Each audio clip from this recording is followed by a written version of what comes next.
So I want to talk about international trade. I'm very attracted by those candies there.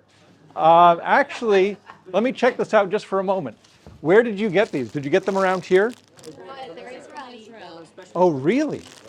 Because I made a huge mistake. I wanted to do an experiment with trade to show you the benefits of trade. I forgot to bring candy from the United States, and I haven't had time to look around here. So I may tap into you, and maybe we can do this tomorrow, although today would have been the appropriate time to do this. The whole message can be summarized in one cartoon. This.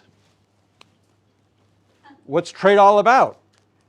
Different people have different attributes. Different countries have different attributes, different resources. Why don't we share across countries? Aren't there going to be gains from trading? A lot of desert here, a lot of sand. You need agricultural goods. Well, there are places that have tons of rain, and it's green. Why not buy stuff from them, trade oil and trade other things you have here, and get along that way? So this idea that because there are differences in people, in regions and countries, and they can benefit by cooperating through trade, goes way back in time, and its origins are in this region. How many of you have heard of Ibn Khaldun? Okay, if you ask people in the United States, have you heard of this person? No one will have heard of him, but he was a very important thinker, I think underappreciated in the West, in the United States at least. And what does he say? Of course, he made contributions to many different fields. The individual being cannot be by himself obtain all the necessities of life. You need human cooperation. So what percent of the things in this room were made in the UAE? Take a guess. 0. I'd say approximately 0. Do you think this table was made in the UAE? It was the car, yes. I think plastics. Plastics. That making stuff are made in the UAE. Okay. So how about the carpet? No. How about the seats? How about the lights? Plastics on the light. Maybe. Plastics, okay. Pardon me? Okay. So there's some component of local content here, but a lot of it is produced elsewhere and brought here because there are other specialized producers in other countries. And the same thing with us as individuals. What applies at the country level also applies to us as individuals. I mean, I didn't make my clothes. I didn't make the food that I ate today. I didn't make the jet that brought me here. I'm dependent on other people. And this is something that also that Adam Smith pointed out, who's a little bit more well known in the West, but he said many of the same things as the previous gentleman. That is that you can't make everything you want yourself. We're dependent on cooperative economy in terms of people specializing in different activities, and then you make trade. So specialization in the division of labor, something both he and Ibn pointed out. If you specialize in producing one good, you can sell that to others and buy all the other things that you want to consume. So we need food, we need clothing, we need shelter. We don't provide it by ourselves, we rely on others, and we specialize in one thing. We become a doctor, we become a worker of some sort, and we export our services, what we do to others, and buy a huge variety and array of goods from others that are specialized in doing other things. And so there's this analogy between individuals and people that I'll sort of come back to time and time again. How important is this idea of trade, the division of labor, specialization, the benefits from specialization? How important is this in economics? It's fundamental. So Adam Smith, how many of you have heard of The Wealth of Nations? Not everyone, okay. This is his big book. He had another book as well, but this is a big one. The very first sentence of the book tells us about trade. Now we'll read it, but I'll try to translate it and make it a little more modern.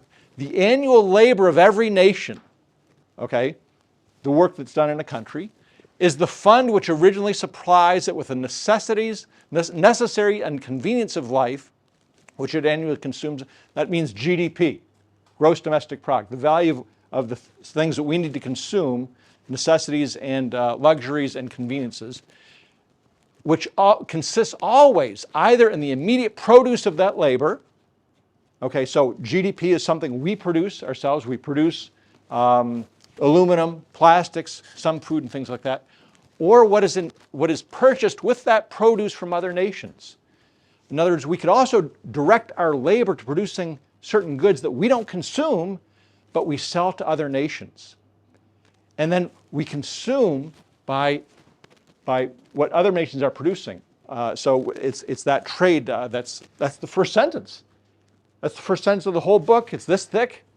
And the book goes through the benefits of division of labor, benefits of specialization, the role of money, prices, capital, and then he has a whole section on international trade, which is still fundamental to the way economists think about this issue. So what is international trade? Before we get to whether there's a case for free trade, what is international trade? Adam Smith nailed it in that first sentence. It's the exchange of exports for imports.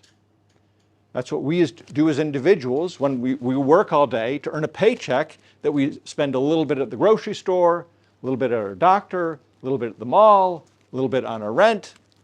We're exporting our labor. That's what countries do too. They export certain products, and with that they buy imports. The two go hand in hand.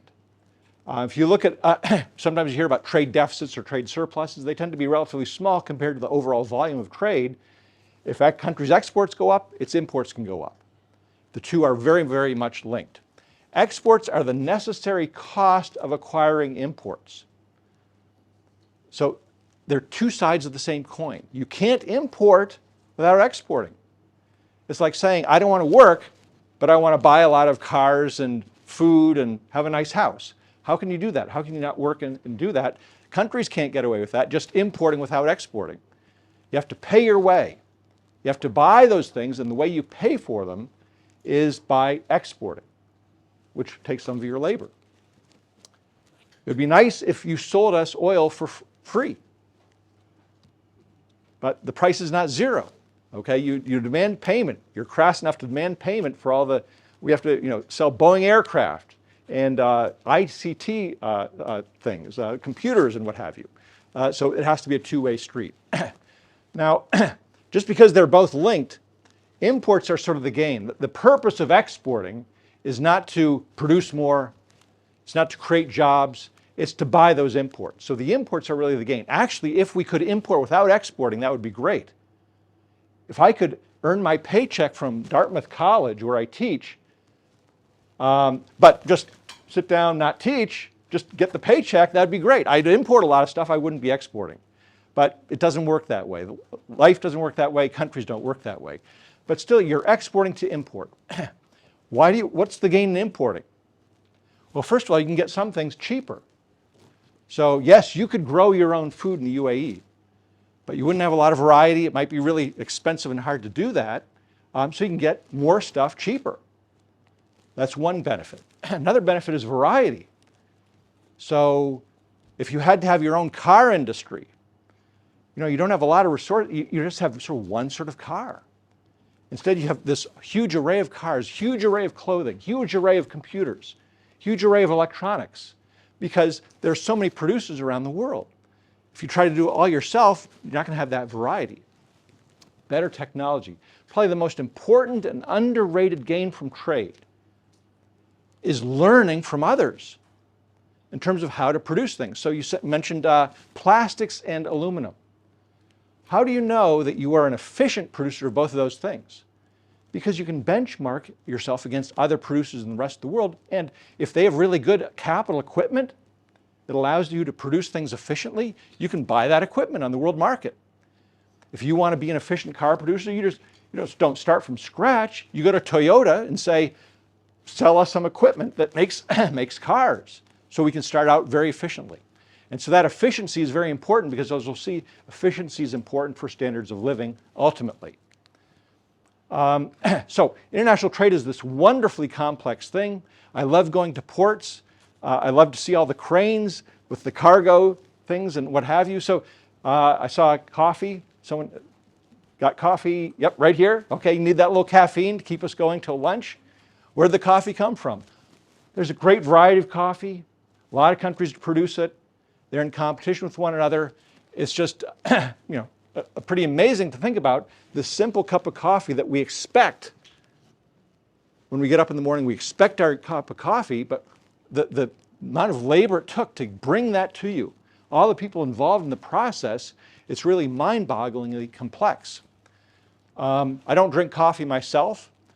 I'm sort of naturally hyper and I don't need the caffeine, but I do need my bananas. Well, where do you get the bananas? There are certain countries that specialize in producing bananas. In the United States, we get them from Central America. In Asia, you get them from the Philippines.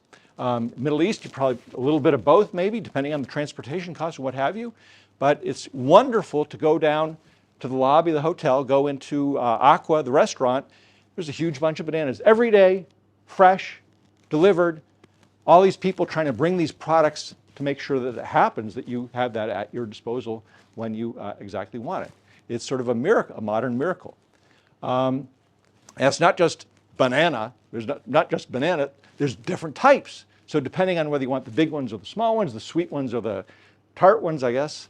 I don't know, but there's a whole different types of bananas out there that you can choose depending on what you prefer. And those varieties satisfy different consumers in different ways. So we don't have one type, we have many different types. And of course, the iPhone. How many of you have an iPhone? Okay, almost everyone. Well, this is an incredibly complex system of international trade that's brought this together, this technology. First of all, what does it say on the back? Without looking, what does it say on the back of your iPhone? You must know. Designed in California.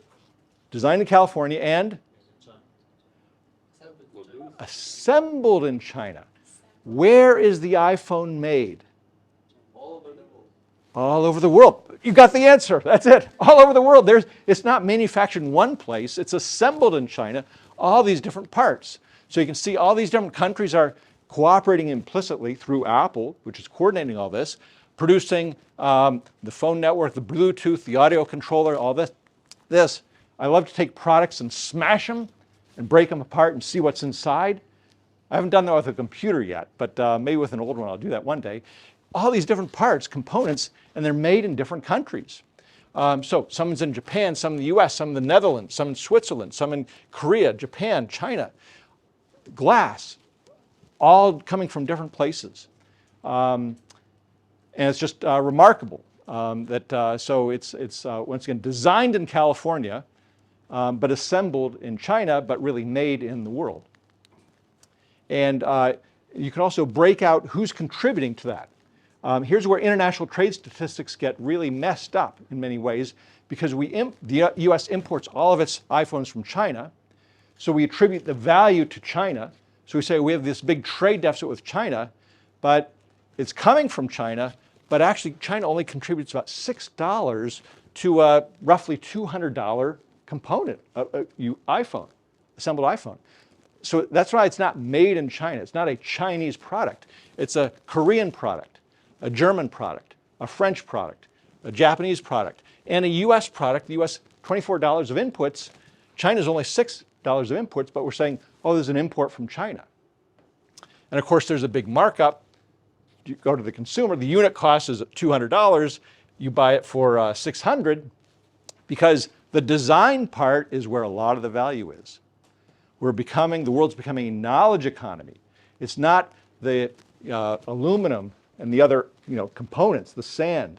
It's how do you put together a semiconductor? How do you put together a small phone, a small light bulb and what have you, things of that sort. So international trade, I mean, we're all sort of dependent on it. It's a pretty remarkable thing. So who's against it? How could you be against this whole process? Well, there are a lot of complaints. I'm sure you've heard them in your country. We hear it in the United States. We hear it in Western Europe. We hear it in Japan and Korea, elsewhere. Every country there's these complaints. Well, trade will make us poor. They're taking advantage of us. It's costing a lot. We're not producing this stuff that we could be. Why should we import stuff when we could produce it ourselves? We have some people who are not working. There's some unemployed. So trade is going to make us poor. Are we going to lose good jobs? Okay, so we could import it. Maybe it's more efficient, but what about the domestic workers? Don't we care about them? What's going to happen to them if we import this stuff? We'll lose manufacturing industries. Okay, see, if the industry doesn't employ a lot of people, but we need certain industries to be a strong country. What if we don't have those industries? Well, what if we lose control of our country? Foreign firms come in and dominate. Capitalists come in. Foreigners, they'll start running the show, and we don't want to lose control in that way. So how do we think about this? Each one, there's a response. Okay, it'll make us poor. Well, no. Might make us, force us to be more efficient, and therefore make us richer. We'll be richer with trade, not poorer. So how do we see that? How do we know that? Productivity. Productivity isn't everything, but it is almost everything. A nice quip by Paul Krugman, a Nobel Prize-winning economist in the United States. How many of you have heard of Paul Krugman? Okay, New York Times columnist. Productivity, the wealth of nations is based on the productivity of labor. If we're efficient at producing things, we will be rich. If we're very inefficient, we'll be poor. So I want to show you this next chart. This is the most important chart in all of economics. If you understand this chart, I dare say you do not have to read Adam Smith's Wealth of Nations, because it tells you basically what Adam Smith takes 2 volumes this thick to say. The more productive you are, the richer you'll be. So here's the chart. This is labor productivity as a percent of the US. The US is benchmarked at 100% because it's basically the US has a lot of really strong, good technology, best technology. Relative wage compared to the United States. How much do you earn? And what is this? It's almost, not perfect, but it's almost a 45-degree line. What's the message? Every country wants to get richer, right? Every country wants to improve its standard of living, right? How do you do that? Productivity. You pass the test right there. That's it. You have to become more efficient. So, you're Sri Lanka, you're Bangladesh, you're Colombia, you're Panama, you're a relatively poor country in the world. People want to leave. They're not happy. Standard of living is not good enough. How do you become richer?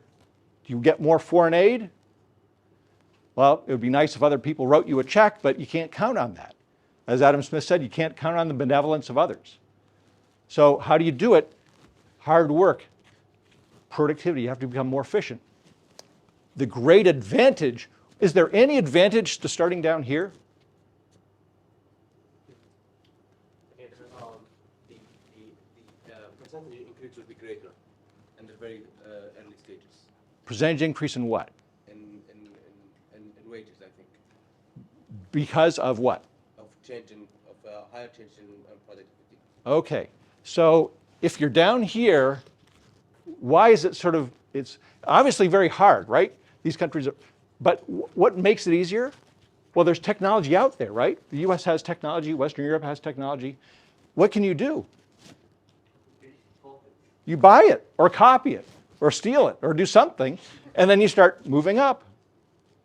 Why is it really hard for Canada, Switzerland, the US to really push their standards of living up more? Pardon me? They're sort of at the peak of technology, so what's the next step? Innovation. So you got to push it. That's really hard. So the analogy I use is, what's the hardest class in college? Physics. What's the hardest class? Pardon me? International law. Just finishing, okay. Where I teach, it's called organic chemistry. Have you heard of it? If you want to become a doctor in the United States, you have to take organic chemistry. And it's really hard. And the textbook is this thick.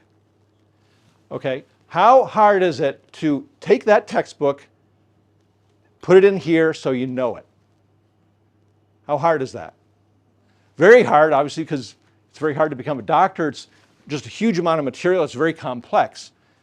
So that's why these countries just don't immediately vault up here. There's technology out there, but it's very hard to become more efficient. It's a very difficult thing to do. When you're Japan and you're very poor after World War II and you move right up to here, that's a miracle. Okay? But now let's think about, so the US is up here. how much innovation can there be? Well, that's like taking that textbook and not just memorizing it and learning it, but writing the next edition, which is a 5% improvement on the previous edition. In other words, new knowledge. That's really hard. That takes a big investment. So it's easier in some sense to be down here because you can adopt technology that's already out there, but pushing the frontier is very difficult. But the main point here is just simply that productivity will tell you something about where you are in terms of standards of living. How old was that study? This one? This probably goes back to the early 2000s or so. There's no Yugoslavia anymore. Pardon me? There's no Yugoslavia anymore. Right, it's broken up. Yep. Do you know where in the UAE, Bahrain, and Morocco are on this chart? This would be great homework tonight, okay? So no partying. I want you can go to something called the Penn World Tables. Just Google Penn World Tables and you can download a spreadsheet that'll have a lot of this information. And you report back to me tomorrow, because I'll be speaking to you again tomorrow, on exactly this. Penn is in the University of Pennsylvania? Yes, but it's not called the Pennsylvania World Tables, it's the Penn World Tables. This applies over countries, but it also applies across time within a country. So in the US, there's always complaints, wages aren't high enough. How do we get higher wages in the United States? How do we get higher wages in the UAE? How do we get higher wages in Israel? How do we get higher wages in Morocco? Workers have to be more productive. And so what is this? This is average hourly productivity, average hourly compensation. Are they going together? The two are sort of hand in hand. I mean, once again, there's no correlations that are perfect in economics or any social science, but to see a correlation like this, and to see a correlation like this across time within a country of wages and productivity, that's pretty remarkable. So that's what it's saying, that what Adam Smith hypothesized or thought about over 200 years ago in The Wealth of Nations really matters for how we think about countries' wealth. But I want to bring this back to trade and that claim, trade will make us poor. And you might have heard it, have you ever heard of the race to the bottom? There's a phrase, okay, no, apparently not, okay? In the US you hear this, Western Europe you hear this saying, the problem is if we high-wage countries are competing with low-wage countries, well, what's going to happen? What's the danger there? The low-wage countries have all the advantage because they have low costs, and therefore they'll undercut us, and so there's going to be pressure in the US to cut wages because we're trying to match the competition. So it's a race to the bottom.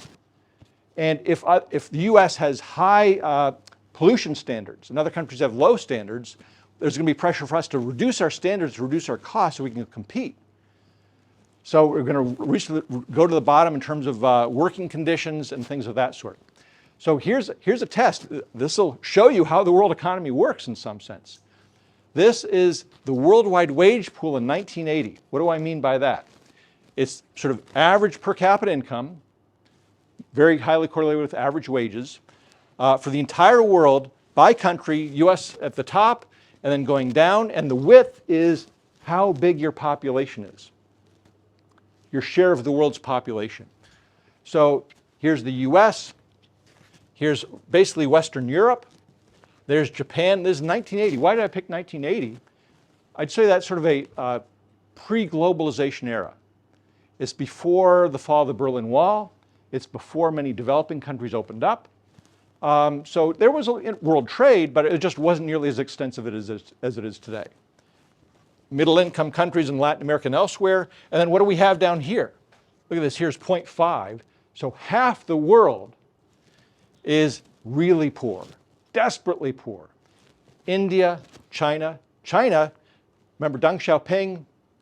He began to open up in '78 and really change things. So China's poorer than India. If you're coming from the US, what's the huge worry in terms of a race to the bottom? If you globalize the economy and everyone's competing with one another, what's going to happen to these wages? They're going to drop. And what's going to happen to these wages? They'll go up. So it's like cylinders of water. And what happens if you take all the cylinders away? And we just have one wage in the world, and these go down and these go up. So that's sort of the race to the bottom from the US perspective. Other countries taking our wealth, if you will. So let's go forward 20 years to the year 2000 and see. In fact, there's a famous journalist in the United States who wrote a book called The World is Flat. He said, that's sort of what's going to happen. You can do business anywhere, and so it's going to flatten out everything. So do we get a flattening with time or what? Well, you should know what's going to happen to this. What do you think is going to happen to this? India's not gonna move a lot. Pardon me? Why? Because it's not a zero-sum game. Yep. And let's bring that back to what Adam Smith said and efficiency. What's happened over the 20 years? What's going to happen to technology? It's going to get better. So what's going to happen to worker efficiency? It's going to improve. So what's going to happen to wages? They should go up. Okay, so let's see what happens in 2000. You got it. But it's really, the pattern's really interesting here. So what happens to the US? Did the US lose? Nope, it went up. More technology, more efficiency, more capital per worker, and what have you. Japan, they do better too. Western Europe, yep. Okay, now what about Mexico? Well, they went up a bit, but not so great. What happened to Mexico and many Latin American countries in the 1980s and early 90s? Mainly the 80s. Debt crisis. Okay, so if you run into debt problems, you mismanage your economy. There's no guarantee that because world technology goes up that you're going to improve as well. It's easy to mismanage things. Does anyone know what's going on in Venezuela? Or has been going on in Venezuela, in South America? Maybe you haven't heard over here, but it's a big deal. Yes? Hyperinflation, socialism, all the things that Larry was just talking about, people leaving the country, GDP falling. So it's possible to fall. You can fall by mismanaging things. But the really big change here is, so Brazil, a little bit of progress, not great. What's the big change at the bottom? India moved down and China moved up. Well, they both moved up, but who moved up more? China. So China now becomes richer than India. I would say, and this brings it back to Larry's point, when did Deng Xiaoping begin to open up China and reform? 1978 was roughly the time. When did he say India began to open up and reform? 91. So what did China have? A 10-year head start in that process of convergence and adopting better technology. So there is a race between countries. But it's not a race to the bottom, it's a race to the top. Can you manage your economy well enough to move up rather than seeing others pull ahead of you and you falling behind relatively, even if you're better off? And certainly you don't want to mismanage things so much that you actually collapse. Yep. Oh yeah, of course. Yeah, this is real. So it's real income. Otherwise, what would be the richest country in the world? Zimbabwe, Venezuela, Argentina. Actually I have at home a $5 trillion note from Zimbabwe. Of course, it's worthless. It's worth less than a penny. But, so nominal doesn't matter. Of course, 2000, what's happened since 2000? More globalization change, so you can just stack this thing up. Look what happens to China by 2019. What's happening to the US still? So this whole thing is moving up, but at different paces. Some countries moving rapidly, other countries not. But no one's really regressing or falling down unless, once again, you truly mismanage your economy. Okay, so trade, openness, we're still making the case that there's more to be said. It's going to make us more efficient because you get access to better technology that'll make you richer. We'll lose jobs. What's the unemployment rate in the United States? Not that you would know. 3%, 3.5%, something like that. So, we've experienced so many shocks over the years. The unemployment rate comes back down. The issue with trade is not that you lose jobs and you never get them back. It's just you're going to have different jobs. 100 years ago in the United States, U.S. employment was divided almost equally into thirds. 1/3 in agriculture, 1/3 in manufacturing, 1/3 in services. And now it's overwhelmingly services, some in manufacturing, very few in agriculture. So it's just reshuffling where people are working. It's like us in our careers. Most of us are not going to be at one place from the age of 22 until we retire. We're going to have to move too. We may have to get new skills. We're going to have to adapt to new firms as firms rise and decline, what have you. It's just, and so do countries in terms of their employment, but hopefully with higher incomes, because if you keep improving your productivity, you'll have enjoy higher incomes. Even though that transition is often difficult when you're transitioning between sectors or jobs or what have you. We'll lose manufacturing industries. Well, part of what Larry was talking about, after World War II, most countries thought to become rich, you have to become a manufacturing power. The United States is rich, a lot of manufacturing. Germany's rich, a lot of manufacturing. So countries in Africa and Asia and Latin America said, well, for us to become rich too, we have to become manufacturing. So we need to support our car industry, support our iron and steel industry. But that doesn't make you rich. We said productivity makes you rich. So having a lot of manufacturing itself doesn't guarantee riches. So Australia, they don't have any, hardly any manufacturing. They don't manufacture cars anymore. The last plant shut down a couple of years ago. Very prosperous country. India had a lot of manufacturing. Was it rich? No, we saw it was one of the poorest countries in the world. If you have very small firms that are very inefficient using really old technology, you could have 80% of the workforce in manufacturing, but it's not going to make you a rich country. So just having manufacturing for its own sake doesn't do it for you. And Larry talked about the license Raj. In fact, you needed permission to do just about anything in India. Here's 50 years. It's basically one car manufacturer, Hindustan Motors. There's the Ambassador car, 57. There it is later on. Look at all the innovation that's taking place. No, they're just cranking out the same thing because there's no competition.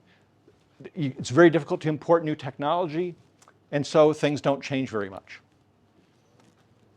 Okay, so now related to this is manufacturing and jobs is, well, does this mean we should be dependent on other countries for everything? Shouldn't we, aren't there certain sectors that are important or certain industries that are really important?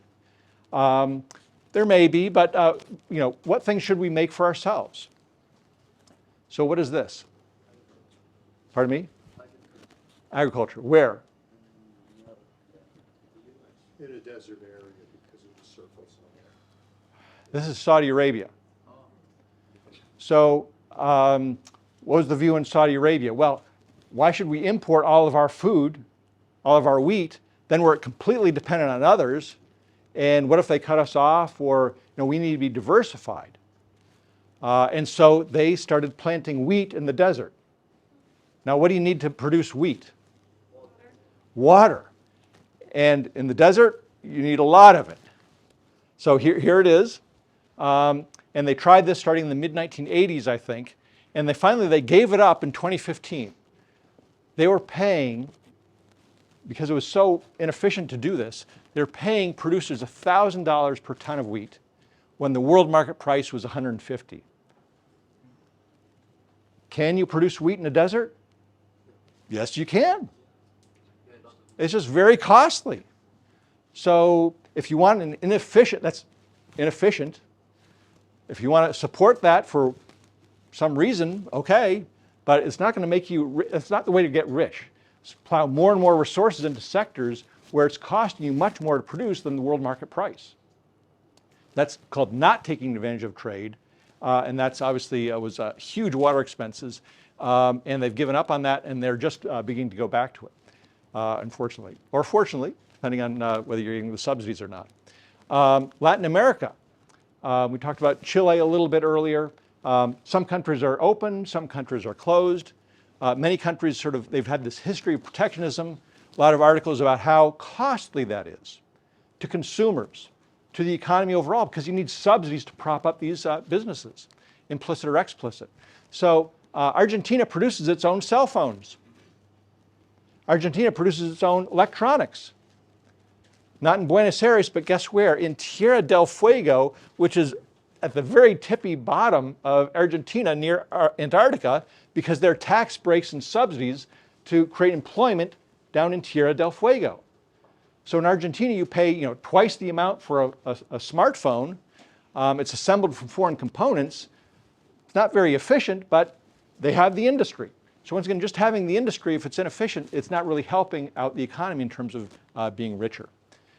Here's a steel plant in Nigeria. Guess how much steel they've produced since they began in 1980, since they started breaking ground? How many tons of steel has it produced? No. 0. They've sunk a lot of money into it. They can't quite finish it off.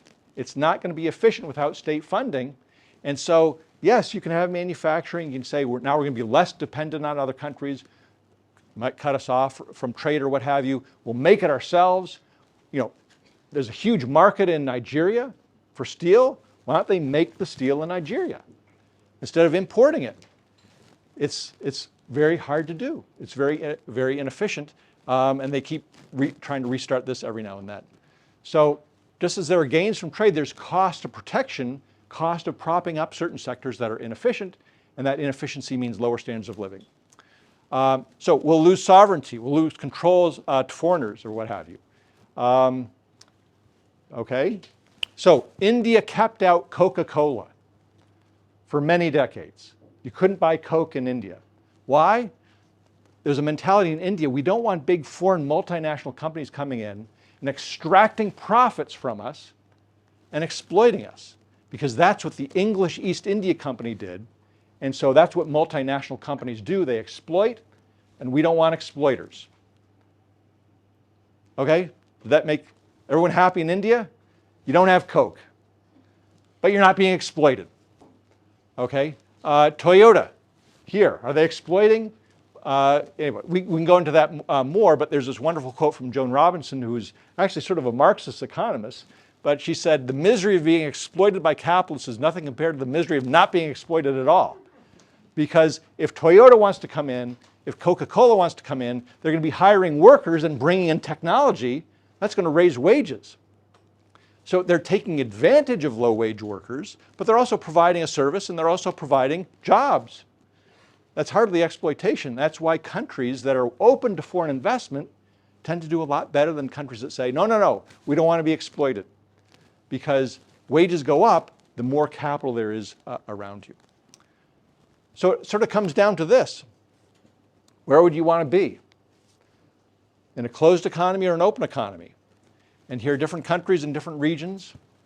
And I'd say that most people want to be where there's higher wages, more freedom to choose your occupation, more freedom to speak your mind, as opposed to these very closed economies. And that is the purpose of you getting this book, Capitalism and Freedom.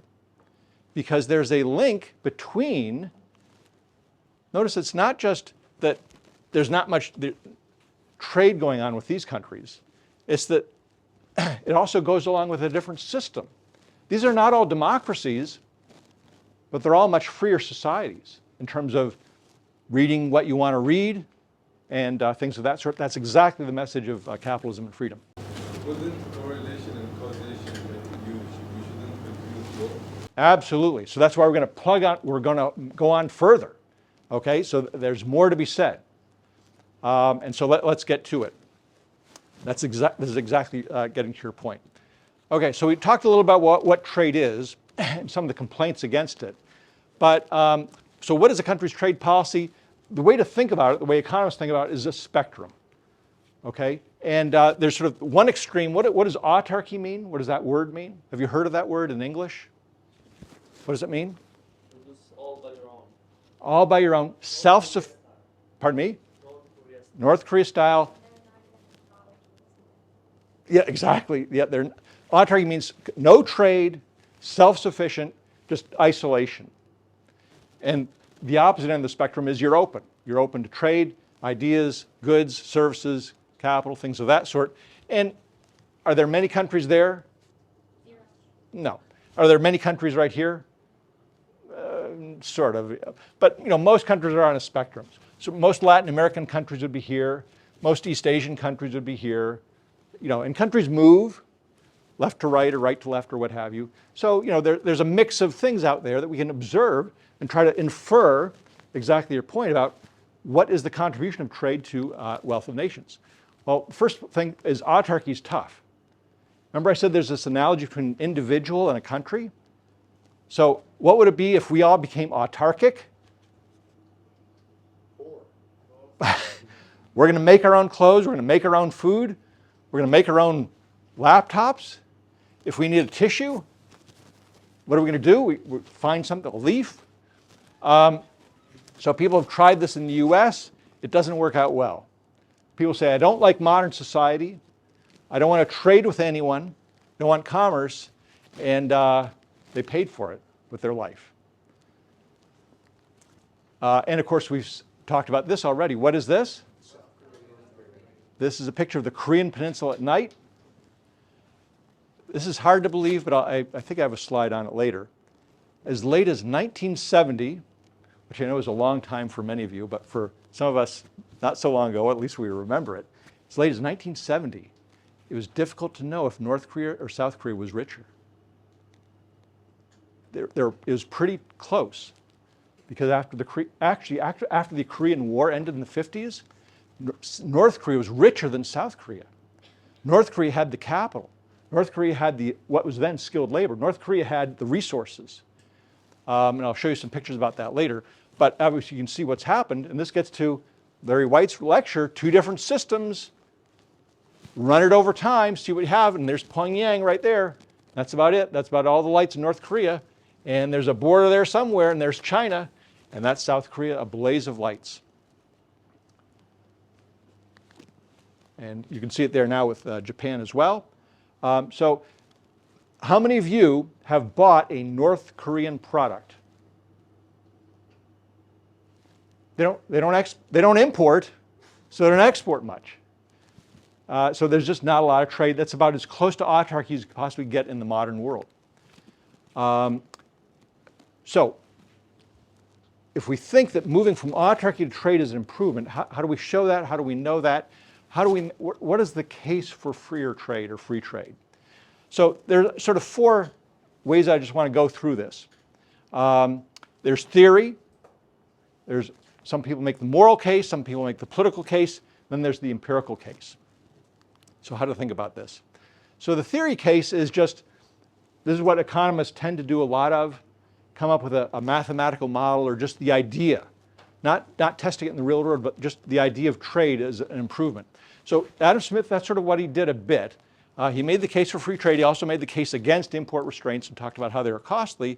But it was sort of a theory. He was running us through this idea of the invisible hand, which you might have heard of, and the way markets worked. He talked about it in sort of a theoretical way, that this would work out well. Has anyone seen a diagram like this? Have you taken an economics class? Yes. That's fantastic. Pardon me? Unfortunately, we say. Unfortunately, this is what one of my thesis advisors calls the sacred diagram of trade economists. We bow at the altar of this diagram. We won't go through it. We're not going to do any theory here, but this sort of shows, in theory, the gains from trade. And you might remember it from school a little bit, but you saw it, right? You saw it, but you don't remember it. That's fine. But anyway, this show, I won't go into it. It's theory. And of course, I was in an art gallery in Buenos Aires, and I saw this. Guess what it reminded me of? This diagram that I teach to undergraduates all the time. And I said, that's fantastic. It's just missing one line, but it's great. So you can see trade everywhere. Once you become a trade economist, trade is everywhere. Okay, Adam Smith has this theory, but then David Ricardo, how many people have heard of David Ricardo? Okay, he was another British economist. You don't really need to know him, but he had a little idea beyond Adam Smith. He said this idea of comparative advantage. It was all theory. That's why we're not going to talk about it too much. He had it in his book in 1817. But the message of comparative advantage, I'm just going to give you a little hint of it because we don't want to talk about theory too much. The message is every country can compete in the world market. Some countries, in fact, one complaint is that, the problem with trade is we can't compete. We're not going to be efficient, we're not efficient enough, we can't compete in the world market. The message of Ricardo and the idea of comparative advantage is every country has a comparative advantage in something. In fact, I won't even bother to go through this diagram unless you want to, but once again, what applies at the country level applies to us as individuals. Here's my story. My wife is better than me at everything. She's a better cook. She's better with my kids, our kids. She's better, I could go down the list. Does that mean my role in life should be, oops, I'm sorry, you do it because you're more efficient than I am? No. I have a comparative advantage in something. So the flip side of that is my margin of inferiority, since I am inferior at everything, is low in certain activities and large in others. It's low in terms of mowing the lawn. It's low in terms of cleaning up the dishes. It's very high in other activities, and so I don't even go there. So this applies to countries as well. We don't have to be at the technological frontier to compete in world markets, because your lower productivity will mean your wages are lower, which means unit labor costs could be roughly equal. Low wages and low productivity go together, but it's the gap between them that allows a cost advantage. But we won't go into that too much. But this idea, once again, countries can be better, even if you don't have the best technology. Here's the problem with making a theoretical case for free trade. We could do that. Economists do that all the time. We write down a framework. Theory doesn't say that free trade is best. It says that given certain assumptions it is best, because all theory is based on assumptions. And so if you change the assumptions, you might change the conclusion. And so I've written a whole book on all the exceptions. You read the book? You've heard of it? More than once. That's fantastic. Anyway, you can go into this idea, but I'll just touch on a few that come up a lot. Should every country have a policy of free trade? Is free trade always, under all conditions and circumstances, the best policy? Countries with market power, what does that mean? Countries with market power. Let's back up. Should Saudi Arabia have a policy of free trade? Should UAE have a policy of free trade in everything? Exports and imports? You mean within the country? No, with the rest of the world. So you mean the national company? Oh, national company. Oh, see, that's different. That means there's less competition. So that's getting exactly to my point. What does UAE have, Saudi Arabia have, other countries that the rest of the world needs and wants? Oil. And so you would face a downward sloping world demand for oil. So what does that mean if you decide to cut your output of oil? The price will go up. And what does that mean? For every barrel of oil you export, what does it do? You'll get more money. So you act as a monopolist. Just as we would never tell a monopolist price at marginal cost, if your country has market power, you can enrich yourself at the expense of the rest of the world. That's known as a beggar thy neighbor policy. You're making yourself better off at the expense of other countries, but for that country, why shouldn't you do it? So OPEC is a cartel, and cutting production, try to raise prices every now and then, it makes OPEC better off. They can fine-tune that. The rest of the world doesn't like it. That's why the Biden administration and others will reject this, but that's what goes on. Yep. For example, going back to what you said in the beginning, if they raise the prices of oil, let's say, and they lower the production of oil, wouldn't that mean in the long run that because other countries are paying more, they're going to export less because they're going to produce less because wages are, wouldn't that be bad for the country that has the market power in the first place if they exploited it to the extreme? No. The other countries will have to export more to pay for the oil. So it's like if you're as an individual, your bills go up, your rent goes up, the food prices go up, you're gonna have to work more and harder to pay that off. So that means the US, we're gonna have to sell more Boeing airplanes to the Middle East. You're gonna have to sell more to buy that same amount as you did before. But it's more expensive to build the plane itself, so less people are willing, and they're being paid less, so less people are working, less people are, wouldn't that? It might cause a recession, but in terms of the balance of trade, you're still gonna have to export more to pay for the higher cost of imports. All this is saying is that there are certain countries that have a market power in certain commodities. What other countries dominate certain things? I'd think of South Africa and diamonds. Should South Africa freely export its diamonds and price them at marginal cost? No, they have a cartel, they should restrict that. Yeah, I actually work a lot with Germany, and they said that now with the situation with Russia and the wheat, it's a really hard problem that they need to handle because the bread now is so expensive, and also in Ukraine, and they don't know how to handle it. And wheat is such a basic product, and they cannot have enough bread in the supermarkets. And I didn't even think about it because now they need to handle so much with this situation, and they need to find different ways to import wheat to create the bread. And this is such a basic product. Absolutely. So disruptions in trade, that's not really trade policy, it's because of sanctions and the war and what have you, create huge ramifications all around the world. Just as the oil price increase would, ramifications for every household around the world. Okay, so I mentioned, number 2, national defense. Even Adam Smith, who's considered a great free trader, said defense is more important than opulence. Defense is more important, security is more important than just free trade, than being rich.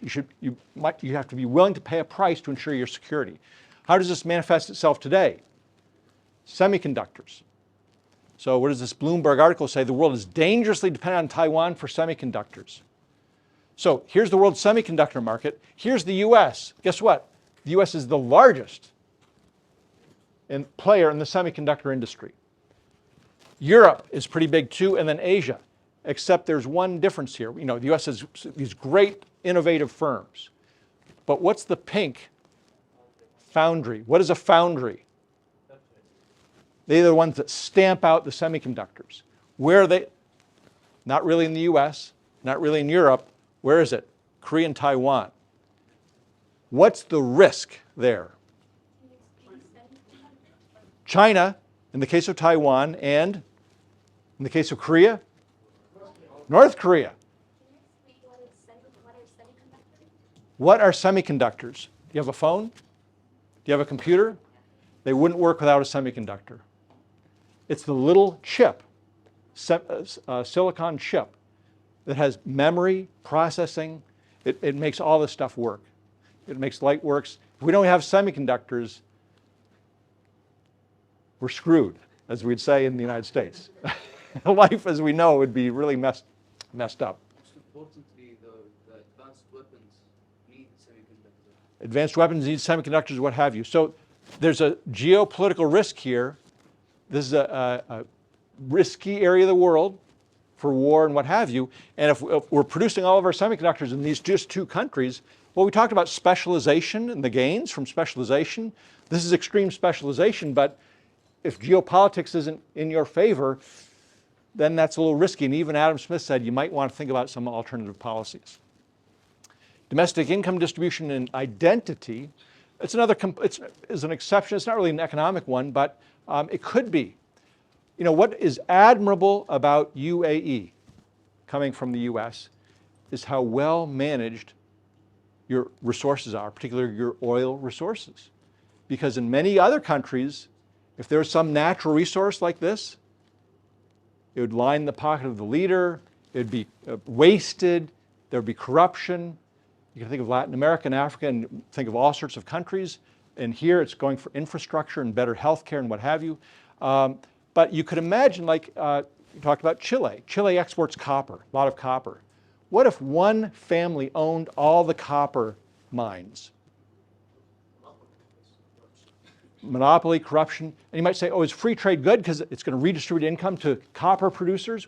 Well, then it's not really widely shared. And even though aggregate GDP might be higher, if it's all going to one family, no one's really going to be happy with that. If trade leads to, it's going to lead to restructuring in the economy. If it leads to restructuring against a certain group, that's sort of where national identity is built, and I'll mention this later, that could be socially problematic. Okay, so there's theory, but we're checking that off. There's exceptions to that. Yes. In the situation, That's a semiconductor right there. Okay, you need to know? That's what. this situation is so dangerous. Why any other firms or countries just open up any foundries? Because it stands over the last decade. Yes. So the Biden administration is using subsidies to try to reshore foundries. The issue is, the problem is, it costs billions of dollars and takes years and incredible technology to build these foundries. So it's really hard to do, and it can't be done really without a lot of state support.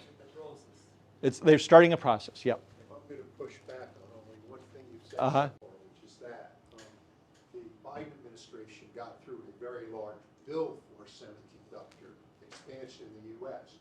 But prior to that bill, there was already well over $100 billion of investment capital committed to expanding the U.S. semiconductor base. And I think they wanted to hop on board for political reasons more than anything else. And even with the first, if you go back to that picture where you have the three, that one, okay, exceptions to free trade, countries with market power, national defense.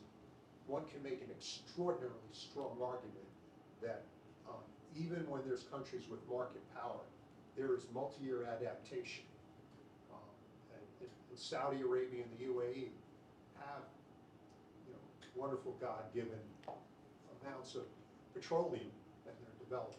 Now, this country in particular, in very thoughtful ways, they're using those assets. But oil can go to $85 or $90 a barrel, but if oil went to $125 a barrel, you would see West Texas open up again. Yes. And you would see substitution, electrics, all that other thing go way up. Absolutely. There's a limit. Yes. So there's something called the optimal tariff. Ditto The- for national defense. Sure. So this is not saying autarky. It's not saying cut off all your. There's an optimal amount by which you want to price your exports, and once again, taking into account foreign substitution. A lot of countries have. Oh, we can get into this a lot. Yeah. Okay. So where were we? The moral case. Some libertarians and others will say, well, people should just have a right to trade. Government does not have legitimacy in interfering with trade. We have a right as people. Economists, what do we know about philosophy? So Jeremy Bentham said this is not, natural rights is nonsense upon stilts. He sort of rejected this whole idea of you have a right to trade. But John Stuart Mill, who's a great liberal thinker, wrote in Non-Liberty, so-called doctrine of free trade rests on grounds different from, though equally solid with, the principle of liberty. He said, we don't have a right to trade, we don't have the liberty.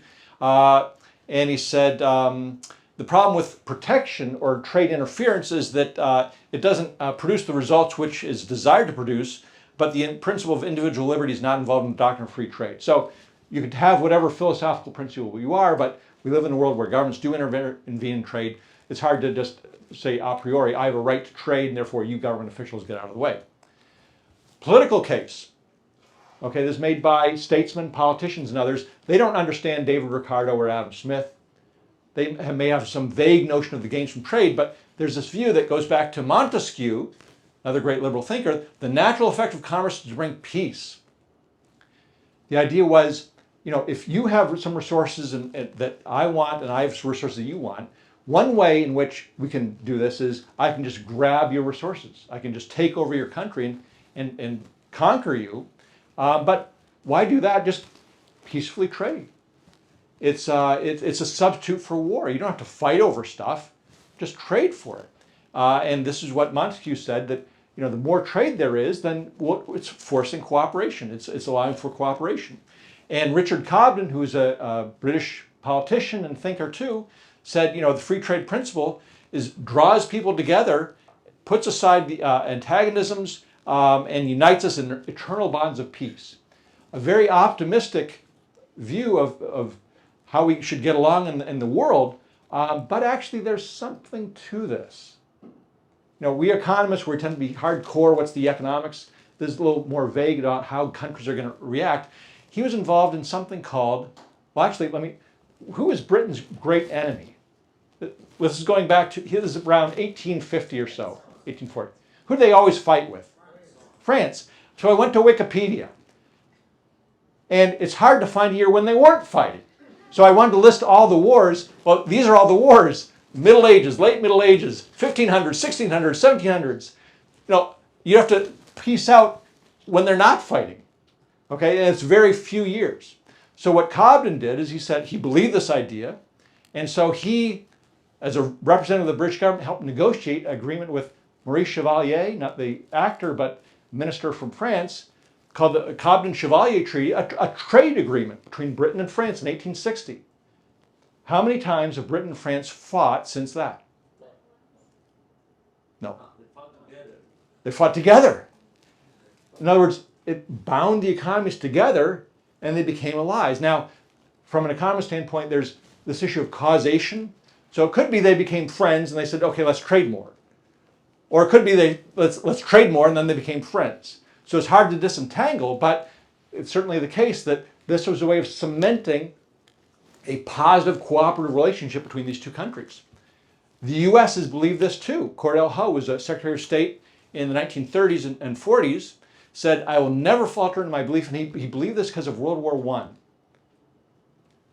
When Western Europe just started attacking each other, I will never falter in my belief that enduring peace and welfare of nations is connected with friendliness, fairness, and equality and maximum degree of freedom of international trade. So once again, if you bind countries together through commerce, then they're probably less likely to fight. That's why the U.S. insisted in providing Marshall Plan aid to Europe after World War II. You have to form an economic community, and because, once again, so many European wars and Western Europe has been at peace.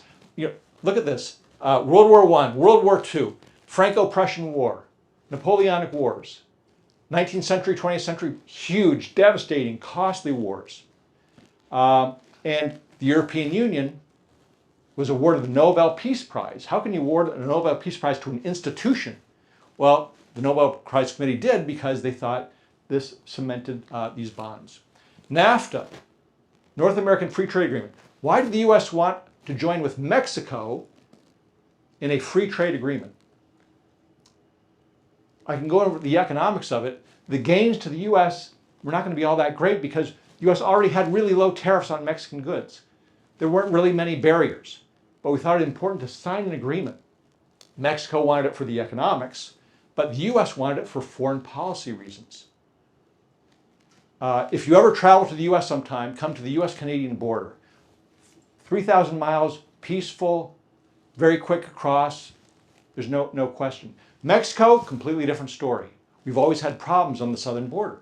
This is one way of saying, look, we want to cooperate with you. We want to help your economy. We want to create more jobs in Mexico so we can have more peaceful relations. It was a foreign policy as much as an economic agreement. President Trump didn't like NAFTA, but even he couldn't get rid of it and reinforced it in many ways because, once again, it's peaceful cooperation with Mexico. Abraham Accords. Why are we here? Bob? Why are we here? I just woke him up. Prosperity, commerce.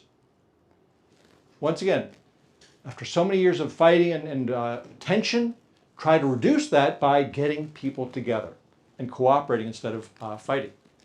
Now, today, you'll read in the Financial Times, trade couldn't buy the peace. We thought globalization was immune to geopolitical risk. We were wrong. People are questioning this. Free trade has not made us free. Why? Why are people now questioning this, particularly in Britain and the United States? It promotes protectionism between countries with agreements as opposed to better global economic interests. Not so much. Trade and peace. Why is this link sort of broken down?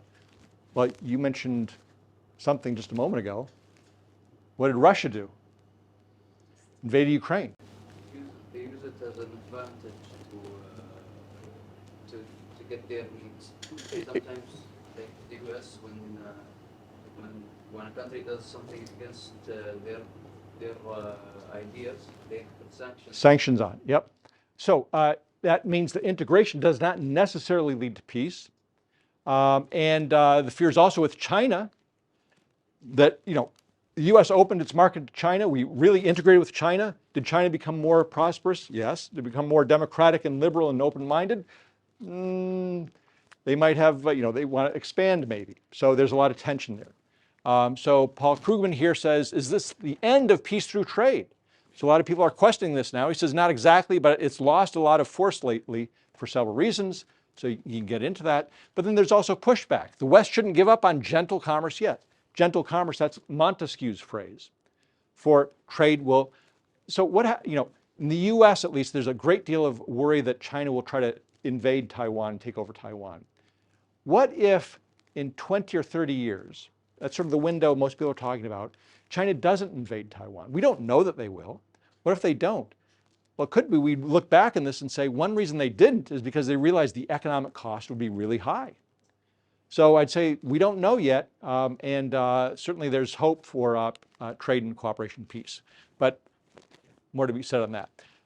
Last thing I want to point out is just, once again, I want to get back to this question, how do we know that free trade is a good policy? How do we know that more open economies perform better? We had these ideas about specialization, and I think the empirical case is the strongest one. Then we sort of let our eyes see it and believe it. Just to reference, once again, sort of our historical forebears on this, Thomas Malthus, have you ever heard of Malthusian economics? Okay, so, well, doesn't matter, but what he said is there's nothing that would bring economics more into disrepute and prevent it from spreading is if, as they're being supported upon any occasion by reasoning which constant and unequivocal experience should afterwards prove to be fallacious. So in other words, if economists are always saying free trade's good, free trade's good, free trade's good, and then experience shows it's not, I think that just makes economists look like fools. So that's why we have to look at the world and see what's going on. So one example was just lived experience. And that goes back to that slide. Do you want to be in a country that's open to trade or closed? Do you like closed economies or open economies? Well, who is this? Boris Yeltsin. Who is he? Former Russian president. This is when he's visiting President Bush. He went to a grocery store in 1990 or so with in Houston. And what is he doing? It's just a grocery store. You've been to grocery stores. He's shocked. He's shocked because in the Soviet Union and Russia, they did not have things like this. They didn't have the variety of goods. They had long lines for very poor goods. So he's amazed at the variety, and maybe if he knew what prices were, he's just shocked. So in open economy, you're open to that variety and that stuff that you don't get elsewhere. This is more lived experience. This is Russians protesting against the invasion initially. Unfortunately, no protests now. They've been cracked down upon. But one statement about why Russian young people were very worried about this invasion is they knew sanctions were going to come.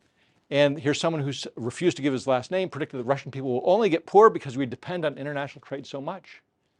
So the people realize that if you're cut off from trade, there's a big economic price to be paid. And of course, here's more lived experience. But let me just talk, if I could, just to wrap up and then open up for more questions about how do we know empirically, economists, that more openness to trade is better. There's quantitative evidence and there's historical evidence. So the quantitative evidence is looking at cross-country data.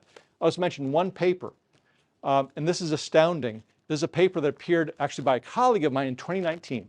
Adam Smith in 1776 put forward this proposition about trade and economic welfare, and we didn't really have hard numbers to back it up until this great study. And the reason why we didn't is because it's actually tricky. It gets back to that causality issue. If you trade more, maybe your income's higher, but if your income's higher, you probably trade more too. So you don't know which direction it's going.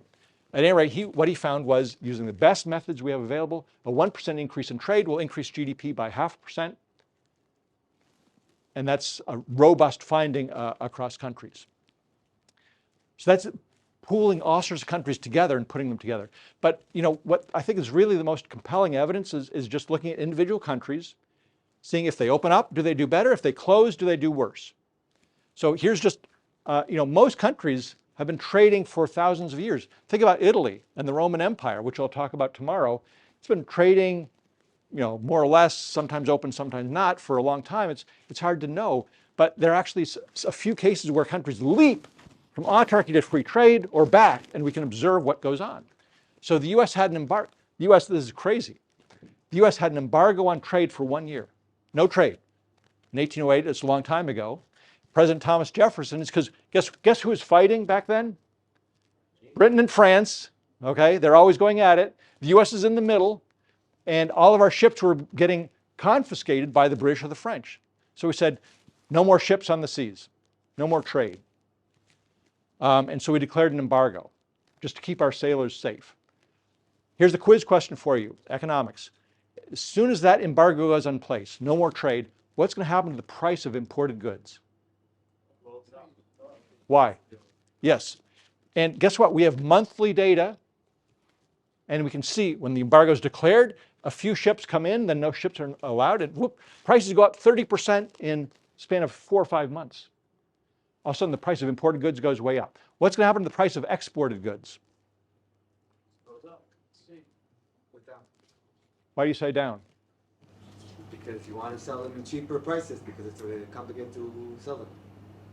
Higher the risk, higher the price. Higher the risk, the higher the price. This is a very important, so let's think this through. Saudi Arabia. All of a sudden, Saudi Arabia doesn't export oil. What happens to the price of oil in Saudi Arabia? Very cheap. Exactly. It goes down. So that's why trade's a little bit tricky. It's not just no trade prices go up. These prices go down. If you're Costa Rica and you export bananas, and then you can't export bananas, what happens to the price of bananas in Costa Rica? They're cheap because they're all around. So what happens to U.S. export prices? Look at this. They fall 30% basically on impact. So you're a farmer and you're planting cotton or wheat or rice, and the president declares an embargo, and all of a sudden the price goes down 30%. What do you think about that embargo? You've incurred a lot of costs. You hate this thing. So at any rate, I did some calculations. The U.S. lost 5% of GDP in 6 months because of this embargo, the welfare cost of that. So cutting ourselves from trade was not a way to get richer, it's a way to get poorer really fast. Japan, autarky. This gets back to cultural identity in just a moment. They're an autarky until 1848. The U.S. comes knocking on the door and opens them up, says, we want to trade with you. This is the U.S. naval ships outside of in Tokyo Bay, basically forcing Japan to open up to trade. They didn't want to do it. Did we exploit Japan? Yes. In a way, but guess what? We made them better off because they could engage in trade. And so studies have found that it went up 8 to 9%, their GDP, because they go from autarky to trade. Why didn't they want to open up to trade? There's money on the table. It's 10% of GDP almost. Well, there are other countries too. No, but no. Okay, they could have opened up themselves. The culture. The culture. So that gets back to identity. Who ran Japan at this time? Shogun. The shoguns, exactly. And they said, our position, we don't do commerce, but our position in society is such that we want to rule things. And if we allow commerce, other people get rich, we're not going to be in power anymore. So that's that cultural identity being threatened by foreign influences. And the shoguns, of course, they lost power with the Meiji Revolution. Who was the last shogun? It actually died out, but there's one last shogun. Does anyone know who it is? Pardon me? Not before World War I, before. Well, I'll let you know who the last shogun is. It's Tom Cruise. Okay? A good movie. We ought to see it. Last Samurai. Korea was also under autarky. Japan forced them open. We don't have good price data. We don't know. But guess what? Heights went up by a centimeter in a decade. Better diets, richer because of trade. Spain opened up. Here's an experiment from the region. Egypt closed the Suez Canal after the '67 war. Economists love this sort of thing because it gives us variation. All of a sudden, to trade from Asia to Europe, you got to go around Africa. You can't go through the Red Sea anymore. So what does that impact on trade? Boom, trade falls 20% for affected parties. So you can see, well, do they become richer or poorer by cutting off trade? They became poorer. And the study says that, once again, a $1 decrease in trade leads to a 25-cent decrease in income as a result of that closure. So less income by increasing the cost of trade. Israel blocked the Gaza Strip for about 3 years because of terrorism. What happens? Exports, boom, basically go to zero. These are Gaza exports. Some imports are allowed into Gaza because of humanitarian reasons and what have you. But it's cuts by more than half, by a huge amount. So it's basically putting Gaza into autarky. Do you think that's good for the people in Gaza? Is their welfare going to go up because they're not being exploited by foreigners anymore? No, they're going to be worse off. And we know that because we can compare the West Bank and Gaza, because the two economies track each other extremely well.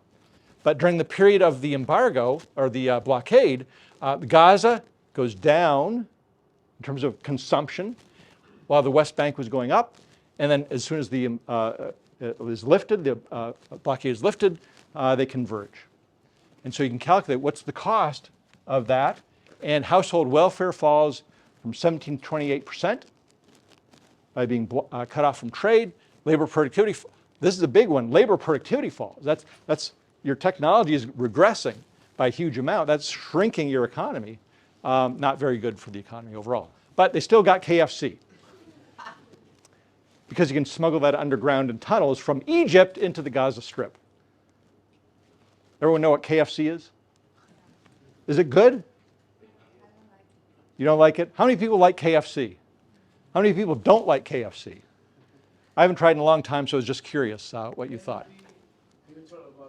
Yes, absolutely, absolutely. All opinions neutral. Okay, that's acceptable. Brexit. It's not exactly, it's sort of withdrawing from the European Union, as you know. First of all, the spot exchange rate fell a lot within a couple months. What does that mean when your exchange rate falls in value? There's not much demand for your currency. Not much demand for your currency. And what does it do to the price of imported goods? They go up, become more expensive. So economists say, okay, you're not stopping trade between Britain and Europe, but you're raising the cost of it. And here are the estimates. No one's saying that this is going to be positive for British economy. By the way, this says nothing about whether Brexit was desirable or not. Maybe for non-economic reasons, you'd want to be independent of the European Union. But in terms of the economics, by raising those trade costs, your economy is going to take a hit, about 3% or so, according to these estimates.